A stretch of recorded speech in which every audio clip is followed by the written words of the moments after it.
मैं इस वक्त इंतहाई अदब के साथ आवाज़ देना चाहता हूँ हजरत को कि ये अलग बात के खामोश खड़े रहते हैं, फिर भी जो लोग बड़े हैं वो बड़े रहते हैं। और ऐसे असलाफ से मिलता है हमारा शजरा जिनके कदमों में कई ताज पड़े रहते हैं। हजरत मौलाना अब्दुल रहीम साहब दामत बरकातुहुल आलिया तशरीफ ला रहे हैं और इंशाअल्लाह आपकी जुबान में आप तक बात करेंगे। आप हजरत मतानत और संजीदगी के साथ बैठे। हजरत मौलाना अमानुल्लाह चतुर्वेदी साहब दामत बरकातुहुल आलिया बहुत जल्द तशरीफ लाएंगे और हजरत मौलाना सदर आलम साहब का भी पुरमग़्ज़ खिताब हम और आपसे बात करेंगे। अभी हम और आपके सामने हजरत मौलाना अब्दुल रहीम साहब, बीच में इंशाअल्लाह शायरों को भी हमसे बात करेंगे। माने धान अच्छे बा, सोहनी होइए गइल बा, पानी लागिए गइल बा, तब कभी काठी बा तो कहत रहे तक यूरिया चाहिए। साझे से तकरीर होता तो भाई भोजपुरिया चाहिए। तो ठीक बात सुन लो इंशाअल्लाह। खास बात हुई शेर में सुने के ना, खास बात है। सब तो बात हुई गई बा, वही बतिया के थोड़ा सा हमका दोसर कहे ना ना हम तो सबसे पहलका नंबर ये बात कहे कि अपना बच्चा बच्ची के तालीम दहल जाओ, चाहे मस्जिद में होता चाहे मदरसा में होता। वो ना होई तो कुछो ना ओकर काम हो। आई लोग के फरिश्ता थोड़े हो सब लोग हमनिए का औलाद में से आदमी के सब, लेकिन पढ़ ले वालों तक कितना इबरत बा हम निकले। वही तरीका से हम निकल लड़का जब पढ़ जाई तो अल्लाह जानता है आलिम का मर्तबा, हाफिज का मर्तबा, कारी का मर्तबा। अल्लाह जानता है आलिम का मर्तबा, हाफिज का मर्तबा, कारी का मर्तबा। हक बात है किसान ये कहानी है, हक बात है, हक बात है किसान ये कहानी है। दीन के वारिसुल अंबिया उलमाए रब्बानी है। इल्म वाले समझते हैं जाहिल को क्या पता, अल्लाह जानता है आलिम का मर्तबा। एगो है जौन लाइट बानू हमारे सामने के, हम समझे में जो लोग बाटे खास तक उन्हें कदा चाहे नहीं कदा, थोड़ा हई बढ़ के लाइट है ये खाली। आए मोमिनो ये बात पकी खरी है, मकातिब मदारिस दीन और इस्लाम की नर्सरी है। यहीं से निकलता है दीन और इस्लाम का पौधा। अल्लाह जानता है आलिम का मर्तबा, हाफिज का मर्तबा, कारी का मर्तबा। ये बहुत बच्चा जौन पढ़ता मकतब में मदरसा में जौन पढ़ता अपनी मस्जिद में, इमाम साहब का लगे ये नर्सरी है दीन के। कलम एक जगह रही तब बीजू हो जाई, आठी अमोला पुई बजा के छोड़ रहा जला नहीं कि ना। यहाँ से काट के और कलम जबानू जब लगावल जला तो कलम 2 जगह 3 जगह उठा के बांधल जला। वही तरीके यहाँ से सेमरा जाई, सेमरा से जब से मऊ चल जाई, बनारस जाई, झंडा नगर जाई, देवबंद जाई, बड़का बड़का आलिम फाजिल होई। लेकिन जब काटल जाई कलम तो आए मोमिनो ये बात पकी खरी है, मकातिब मदारिस दीन और इस्लाम की नर्सरी है। यहीं से निकलता है दीन और इस्लाम का पौधा। अल्लाह जानता है आलिम का मर्तबा, हाफिज का मर्तबा, कारी का मर्तबा। जिसको अल्लाह और रसूल से मोहब्बत है वह मोमिन बड़ी खुश नसीब खुशकिस्मत है। जिसको अल्लाह और रसूल से मोहब्बत है इन्हीं की फैज से दुनिया में अभी इस्लाम है बका। अल्लाह जानता है आलिम का मर्तबा। मोमिन खुशहाल हो या मजबूरी दीनी तालीम फर्ज ऐन है नहायत ही जरूरी। उसके बाद ही कोई इल्म हुनर का हो मशगला। अल्लाह जानता है आलिम का मर्तबा। आरजू है अब्दुल रहीम की ये मोमिनो सुनो, इखलास के साथ खुलूस नियत से उलमाए दीन से मिलो। ये बड़े अच्छे हैं बात इनकी लाजवाब है, आलिम को चेहरा को देखना भी सवाब है। इल्म वाले समझते हैं जाहिल को क्या पता, अल्लाह जानता है आलिम का मर्तबा, हाफिज का मर्तबा, कारी का मर्तबा। तो बात जो समझावल गई है सिर्फ बच्चा पढ़ जाए, किताब उठा के उलट के देखे दफन के बारे में हैं, और कानून काला के गोसुल के बारे में, ये सब जब पढ़ी या जानी के मौलाना साहब कहले बड़न है नहीं आ हमनी कर टेंशन है नहीं, ये बात सही नहीं खे हैं कि अपना माँ बाप बा चाहे भाई बा चाहे बेटा बा, एक ऐब तो हम जौन देखेम तौन तो जे बात से दूसरा से ना कहे। बहुत बढ़िया बात भैलेंगे से होके के चाहिए, बात ये बा वही नहीं से हम अभी को बात कहे जाता नहीं तो बड़ा कड़ा लगी चीज कि हमनी देखी जो हमनी केंगा से बानी इसलाहे मुआशरा को के छापल बा। इस्लामी रिश्ता से माँ बहन बहू बेटी सुन ले, मर्द भी सुने औरत भी सुने। अल्लाह तबारक ताला परवरदिगार आलम कलमा के बाद जौन 5 वक्त नमाज फर्ज बा उस सबका ऊपर हुक्म बा, चाहे वो धनिक हो चाहे गरीब हैं, तंदुरुस्त हो चाहे बीमार, पढ़ल हो चाहे अनपढ़, गोरा हो या काला, मर्द हो चाहे औरत, ये सभे जानता जे कलमा के बाद नमाज पढ़े के बा। नमाज 5 वक्त के फर्ज बा, नमाज में अल्लाह की खुशनुदी और रजा बा, नमाज नबी पाक सल्लल्लाहु अलैहि वसल्लम के आँख की ठंडक बा, नमाज में रिज्क की बरकत बा, नमाज कब्र के अंधेरी रोशनी बा, नमाज पुलसरात पर पार करे वाली चीज बा, नमाज बिला हिसाब किताब जन्नत में ले जाए वाली चीज बा, सब कुछ बा। नमाज के सीख के पढ़े, नमाज के ना पढ़ल जाए, नमाज तो पढ़े हमनी के 60 बरस की उम्र हो गई नहीं लुरावल जी, इनमें कोई शक नहीं। हदीस बा कि 60 बरस तक आदमी पढ़त रहे नमाज, ओकर एक सजदा कबूल ना हुई, ऐसे कि ओकर आदमी की तरतीब नहीं। और जमात में जाता आदमी तो पता चलता जी यार है तो कुछ लखा नहीं। लड़की पढ़ के मुक्ता मुझसे दादी नमाज पढ़ता तो हाँ कहाँ आवता बूढ़ऊ का ना वही हमरो ना केगा पढ़े ली अल्हम्दुलिल्लाह रब्बिल आलमीन। लड़की हंसता और कुछ पढ़े ली सत हाँ और तहियात लिल्लाह अनसुहात आहि अरे तो साफा लूर नहीं खे एकदम मन सुहात बा। ऐसे तहियात दरूद दुआ मासूर ये सब जब पढ़ के बची जाता रंसन तो अपना अम्मा के दादी के नानी के सिखाओ। बड़ी खुशी के बात बजौन गाँव में बच्चा बच्ची पढ़त के और पढ़ावे कोशिश कल जाए ना तो वही नहीं हो जाए जंगे हमने के ना पढ़ल माँ बाप न वही हो जाए। तो ये सब बात। दूसरी बात शादी ब्याह का मौका पर देखी, टाइम कम दल बा, शादी ब्याह का मौका पर देखी कि आदमी के अल्लाह के हुक्म के मुताबिक चलता ये खिलाफ चलता। आप शेरे सुन लो। किसी मोमिन के घर हो शादी मुसलमान के घर में और तरीका हो गैर की तो वह दोस्तों न रखना कोई उम्मीद खैर की। ऐ दोस्तों न रखना कोई उम्मीद खैर की। शादी होके और गैर की बात रस्म तरीका हो तो खैर की उम्मीद मत रखो, मिलाद करने से नहीं कुछ होता। तिलक जहेज लेके जो बारात सजाए घर में नाच गान हो और बाजा बजाए तो वह शैतान सी की दोस्ती और अल्लाह से बैर की। न रखना कभी ये दोस्तों कोई उम्मीद खैर की।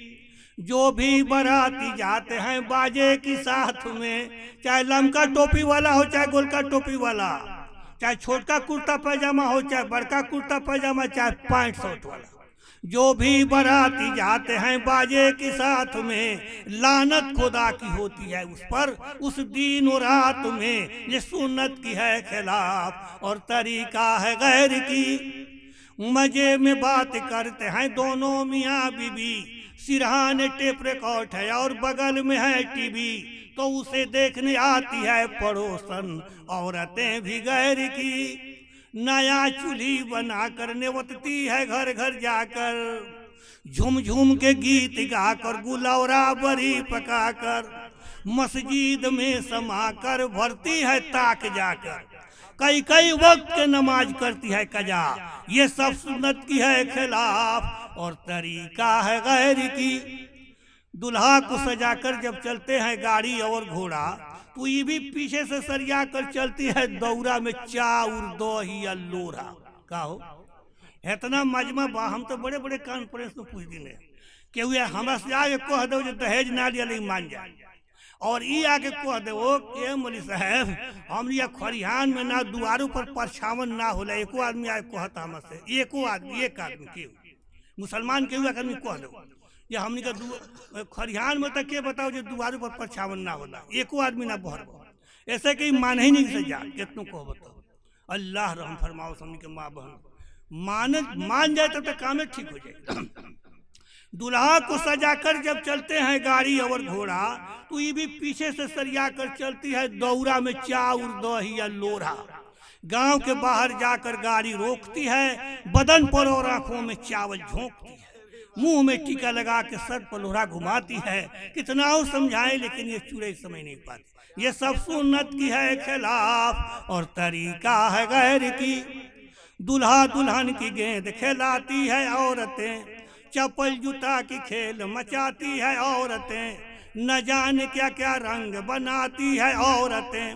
उसको दोनों आंखों को झांप कर बोलती है, उस पर डांप कर कोल्हू की बैल की तरह घर में नचाती है औरतें। न पर्दे की कुछ ख्याल है, न ख्याल हाथ पैर की। अफसोस है अब्दुल रहीम ऐसी मुसलमान औरतों पर जो गैरों को रस्म रवाज को करती है ये खुश होकर।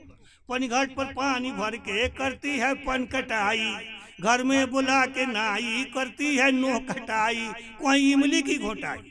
अरे कैसे तुमने भूल गई जहन्नुम की वह पिटाई। ये सब सुन्नत की है खिलाफ और तरीका है गैर की। न रखना कभी ये दोस्तों कोई उम्मीद खैर की।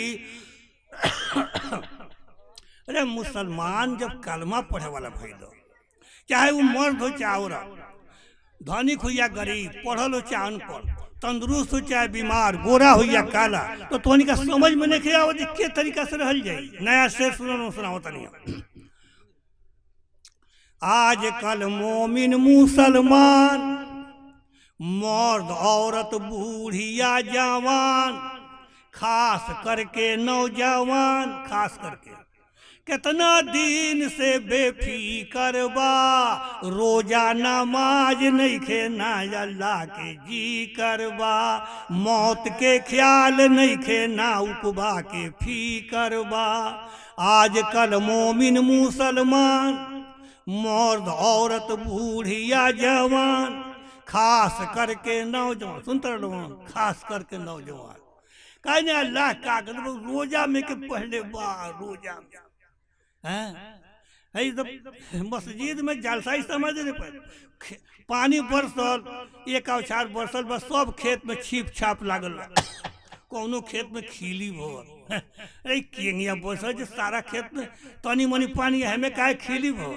तो कहले कि जानता नहीं बरसात के पानी तो एक ही आत भाई है नहर के, तो यहाँ जलसा होला तो मस्जिद में लोग बाहर के भी बाद में तो कोनो बातें नहीं। अल्लाह रहम फरमाओ।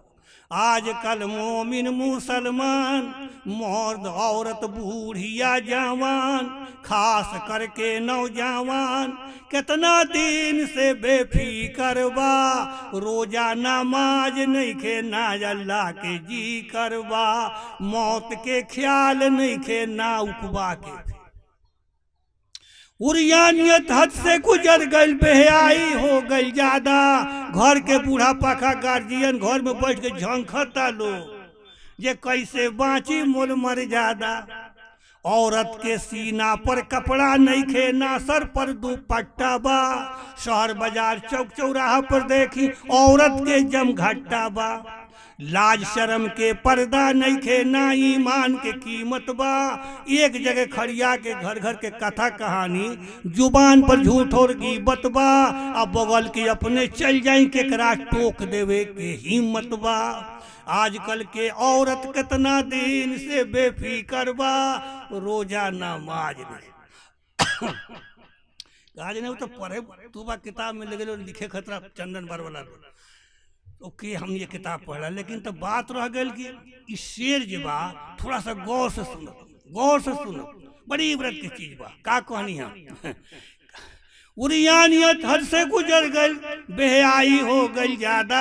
घर के बूढ़ा पाखा गार्जियन घर में बैठ के झंखता लोग जे कैसे बाँची मोल मर्यादा। औरत के सीना पर कपड़ा नहीं खे, ना सर पर दुपट्टा बा। शहर बाजार चौक चौराहा पर देखी औरत के जमघाटा बा। लाज शर्म के पर्दा नहीं खे, ना ईमान के कीमत बा। एक जगह खड़िया के घर घर के कथा कहानी, जुबान पर झूठ और गीबत बा। अब बगल के अपने चल जाए केकरा टोक देवे के हिम्मत बा। आजकल के औरत कितना दिन से बेफिकर बा। रोजा नमाज नहीं खे, ना अल्लाह के जिक्र। का कोई इस्लाह मुआशरा पर बोली, का कोई समझाई। खड़ा होकर लोग पेशाब करता ही कितना बा बेहयाई। तोबा तोबा छी, जब तक जुमा बीत गए, जुमा 2-4 दिन के बाद आई तो हनी अपना गांव घर में देखी अब बेनमाजी के बात कहता नहीं, बात फरियाता बेनमाजी छवारी के बात कहता नहीं। ओकरा जुमा पढ़े के मन होई नु, चाहे बेतिया पढ़ो चाहे घरे पढ़ो, 8 बजे नहाओ चाहे 12 बजे। हमनी के औलाद हमका दूसरे के बात करता नहीं, मैंने हमनिए के बात करता नहीं। तो वो 8 बजे नहाओ चाहे 12 बजे नहाओ, बैठ के पेशाब करे, अब पानी से माट से जल के। लेकिन जहाँ जुमा पढ़ लो तो सुनत के तो कोनो बातें नहीं खे। सलाम फेरते मतलब एकदम तुराइल माल लखा निकली और खड़िया के कहीं घोड़ा लखन हर हर पेशाब कर। तोबा छी छी छी। का कोई इस्लाह मुआशरा पर बोली, का कोई समझाई। खड़ा होकर लोग पेशाब करता ही कितना बा बेहयाई। कपड़ा बदन नापाक हो जाता फिर भी तनको ना फीकर बा। रोजा नमाज नहीं खे, ना अल्लाह के जिक्र। जिंदगी में दीन नहीं खे, इस्लामी कोनो चीन नहीं खे। लुंगी कुर्ता टोपी नहीं खे, सफा चटवा दाढ़ी। फैशन में लोग आगे बाटे, पैंट शर्ट सुपारी। मुँह के समाठ नहीं खे, गुटका पान शिखर बा। हाथ में मोबाइल लेकिन कान में स्पीकर बा। आजकल के नौजवान कितना दिन से बेफिकर बा। रोजा नमाज नहीं। हमरा के तो लोग घरे बुलाओ जाता चाहे स्टैंड में, माने 2 पहिया गाड़ी वाला, और जहाँ फोन आवता रूह कांप जाता। भाई तनका से ओकरा खड़ा कऽ के अपन बात कर लेते, कहे 5 मिनट। अब वो मोटरसाइकिल हेंगा धरबा हेंगे का उसने अपन से कितना कहीं आंखों देखा कई जगह अपने से वो उलट गई। तो नौजवान ख्याल करिए। आ घरे जब ऐसा बात बा हमनी के, तो बाहरा में कोनो बात हो जाए तो भोगई खोले के पड़ी, जगह के दफनियावल जाओ कि जरावल जाओ। यो बात समझ जाइए। जिंदगी में दीन नहीं खे, इस्लामी कोनो चीन नहीं खे। लुंगी कुर्ता टोपी नहीं खे, सफा चटवा दाढ़ी। फैशन में लोग आगे बाटे, पैंट शर्ट सुपारी। मुँह के समाठ नहीं खे, गुटका पान शिखर बा। हाथ में मोबाइल लेकिन कान में स्पीकर बा। आजकल के नौजवान जलसा इस्लामा सुने खातिर शौक से लोग जुटता, लेकिन बड़ी अफसोस के बात बा कि एको गुनाह ना छूटता। अब तो पड़ गई बा के पता पाइन दिया न करिया।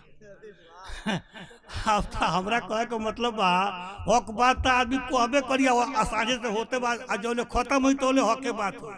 सुन लो, जब ना गाँव में जलसा होता इस्लामा देखिए निहार के फेन छूट जाता। यानी मर्द खाता है, औरत खाता। तोहरो गाँव में जलसा होता। लेकिन तका सही ढंग से तका अपन नियत में विचार करके कहत लोगों जे का हमनी का हक पर बानी सुने जे हम का कहत। जलसा इस्लामा सुने खातिर शौक से लोग जुटता, लेकिन बड़ी अफसोस के बात बाकी एको गुनाह ना छूटता। शादी ब्याह के तिलक दहेज नहीं खे छूटत नाच और बाजा। कौन अपना पाले से लगता। लड़की वाला के पैसा से लोग उड़ावत आटे माजा। अरछावन परछावन नहीं खे छूटत गीत और गाड़ी। अल्लाह के तरफ से पकड़ हो गई बा, जाब हो गई बा भारी। चाहे कोरोना वायरस कहीं चाहे कहीं महामारी, फिर भी तन को होश नहीं खे, ना तन को फिकर बा। और रोजा नमाज नहीं खे, ना अल्लाह के जिक्र। अब्दुल रहीम का दिल में खौफ खुदा रख छोड़ा मन के ढिठाई। बेनमाजी मर्द औरत के होई कड़ा पिटाई। ना देखल जाए गोरा काला, ना देखल जाए कि टीकरवा। आ होई कुहाई की नमाज से बेफिकर। नमाज सब कुछ कहो मौलाना साहब, बढ़िया बढ़िया तकरीर सुना दो, लतीफ़ा सुना दो, नात सुना दो, खूब कह दो, लेकिन वो खाली नमाज के बराबर। आ एगो तिलक दहेज बराबर, वह बराबर वही लगे हम ये गेम चलल बा। उस साफा कुछ ना सुन पड़ा जाए वही जैसे केहूँ ऐसे कह के जोहर के फौरज के पास आ चीनी दे के सारा कीड़ा के निकाल ही के बाद तो हनी का हौसे बरता। अब हंसी बराबर नहीं पानी देना हमरे को।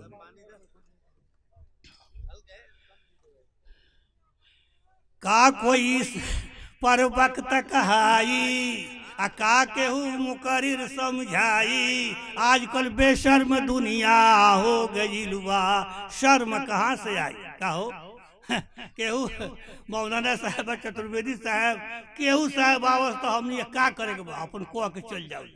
हाँ। लाज करे के चाहिए तनिका। जब हमने का जलसा इस समय करावत तो 5 आदमी के सैकड़े सुधरे के चाहिए। एक औरत अगर इंशाल्लाह दिल खोल के कह दे बबी रे ना गायब न गवाए, हाँ हम भोज भात थोड़े मन करे बने। एक में से मर्द कहे ना तिलक दे कहाँ, तो जब आदमी करे तब न होई, तब नियत करबे न करबे, खाली सुन लेबे बात बोला के भिड़ा दिल बानी साझे से मौलाना लोग के रात भर कहलक। ये बुझिए एक बात गौर करे पड़ी। का कोई इस्लाह माशरा पर बोली, का कोई समझाई, आजकल बेशर्म दुनिया हो गई बा, वह गई बात। शर्म कहाँ से आई हैं? गाड़ी में कुछ जगह खाली बा, फिर भी छत पर लोग चढ़ल बा। अयार जीदी कुछ लोग बाटे, दरवाजा पर खड़ा अड़ल बा। मरीज पसीजा छपटियाता लेकिन भीतर घुसे नहीं के दे। ओकर कहाँ बाटे दनाई, बेशर्म ये दुनिया हो गई बा, शर्म कहाँ से आई। रोड के जरी खेत पड़ल बा, दोनों तरफ गंदा से भरल बा, देहात हो चाहे शहर हो, उसको से नीचा भोसत नहीं खेलो। ओकर कहाँ बाटे बिनाई, बेशर्म ये दुनिया हो गई बा, शर्म कहाँ से आई। घर में बच्ची सियान बा, ओकर गार्जियन शादी करे ला परेशान बा, हिंदू हो चाहे मुस्लिम, धनिक हो चाहे गरीब जी, घर में बैठ के झंखता लोग, मामला फंस गई गोढ़ू आ लड़का वाला बामन बोढ़ू। सिरिंग पर चढ़ के बात करता तिलक दहेज के, जैसे जानवर के होता मुलाई, बेशर्म ये दुनिया हो गई बा, शर्म कहाँ से आई। जानवर के लोग बेच दी, जैसल घटी लगी, आई लड़का बा फलास खेलता, नजर मारता, जानता जो खूबसूरत लड़की बा गरीब बा, तो अनी कहा के बात यहाँ अपना कहा के बात कहते हैं, तो साफा मट्टी उठी।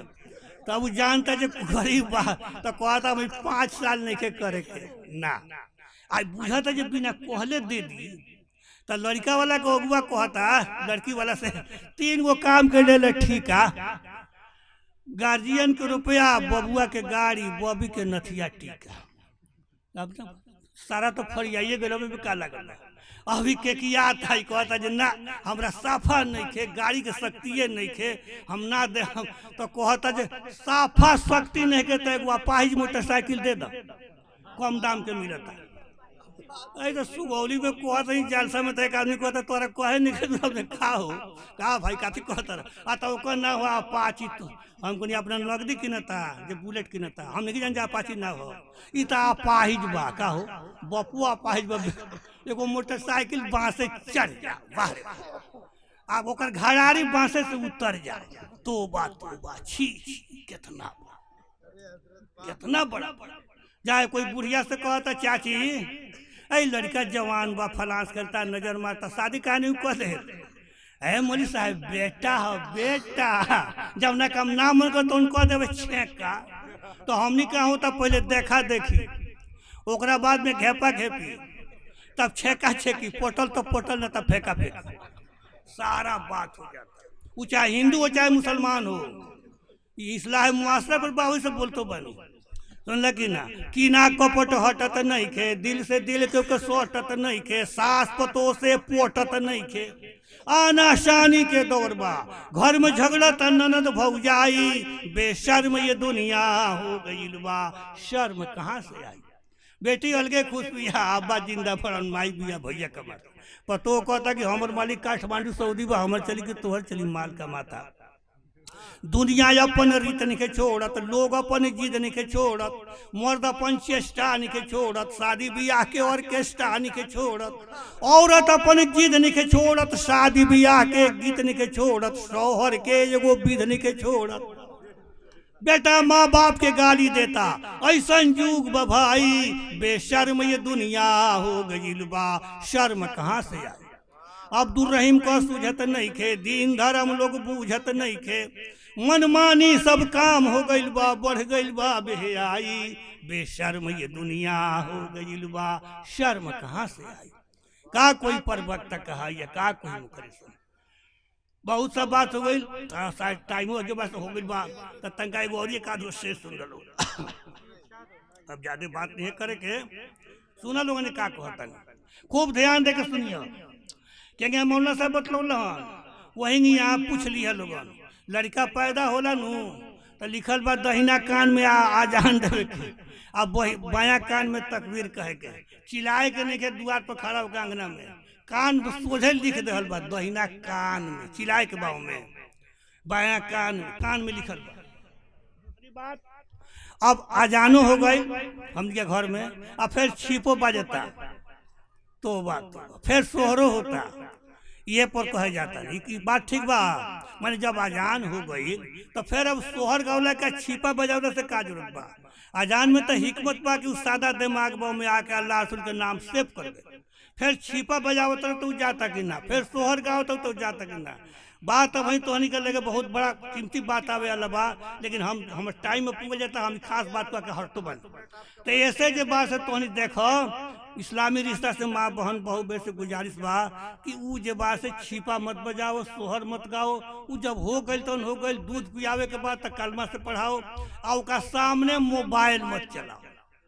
ऐसे कि वो रिटोन जौन बान हमें के जितना तस्वीर बा वो सब सेटिंग कर जाए, ओकर दादा दादी होके तका, नाना नानी होके, बुआ होके, खाला होके तका, लड़का के कोरा में लेके मोबाइल मत चलाओ, माने वो सब मत दिखाओ, वो सब सेटिंग हो जाला।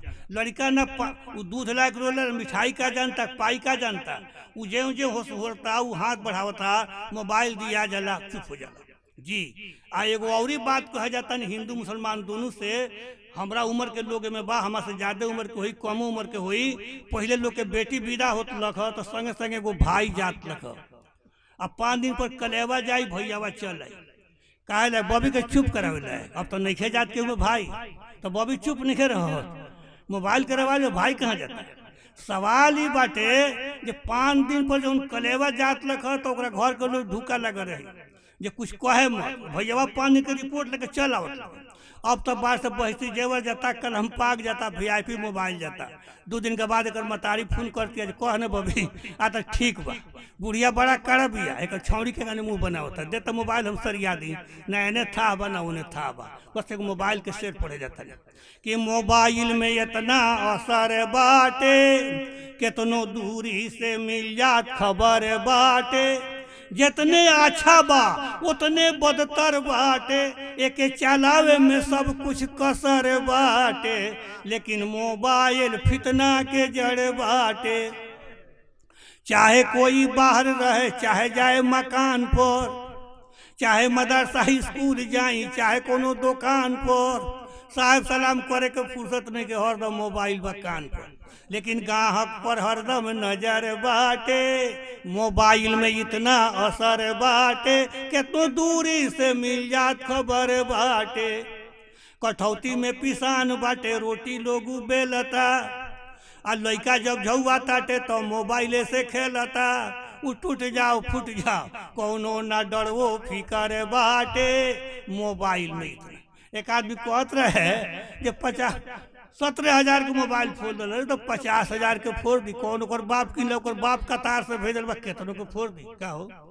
हाँ, बच्चा बच्ची पढ़े जाता, झोरा बस्ता कांख में, आगे पीछे चलता, लेकिन मोबाइल बा हाथ में, मैसेज पर हरदम नजर बाटे, मोबाइल में इतना असर बाटे, कितनो दूरी से मिल जात खबर बाटे।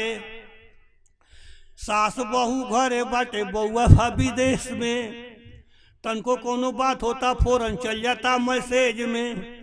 सुनते मतर बबुआ के दिल हड़बड़ाता, अब बेग सरी आवता जे काम गड़बड़ाता। मोबाइल में इतना असर बाटे, कितनो दूरी से मिल जात खबर बाटे। हॉस्पिटल में मरीज सुतल बाटे बेड पर, दवा सुई चलता लेकिन देखता ते नेट पर। मोबाइल में इतना असर बाटे, कितनो दूरी से मिल जात खबर बाटे। जी मोबाइल में कॉल आजकल हो गई बाटे फ्री। झूठ गिबत चुंगलखोरी होता नेतागिरी। बात करते करते लोग के टेंशन बढ़े जाता, यही बोलो झगड़ा करता। बात करते करते लोग के टेंशन बढ़े जाता। कोई डूब जर के मरता, केहू रेल में कटाता। कहीं चोरी डकैती, कहीं आबरू लुटाता। ई कितना काम गड़बड़ बाटे, मोबाइल में इतना असर बाटे। मोबाइल के आजकल लोग हो गइल बाटे आशिक। आ काम जब खराब होता तो कहत लो जी बाटे कुल नासिक। लेकिन माँ बाप कितना बेखबर बाटे, मोबाइल में इतना असर बाटे, कितनो दूरी से मिल जात खबर बाटे। जितने अच्छा बा उतने बदतर बाटे, एक चलावे में सब कुछ कसर बाटे। लेकिन मोबाइल फितना के जड़ बाटे। मोबाइल चलाई हम छोड़ कर न चलाऊं, चलाएं लेकिन हिसाब से, लेकिन लड़का के कोरा में धक मत चलाओ, वो सब चल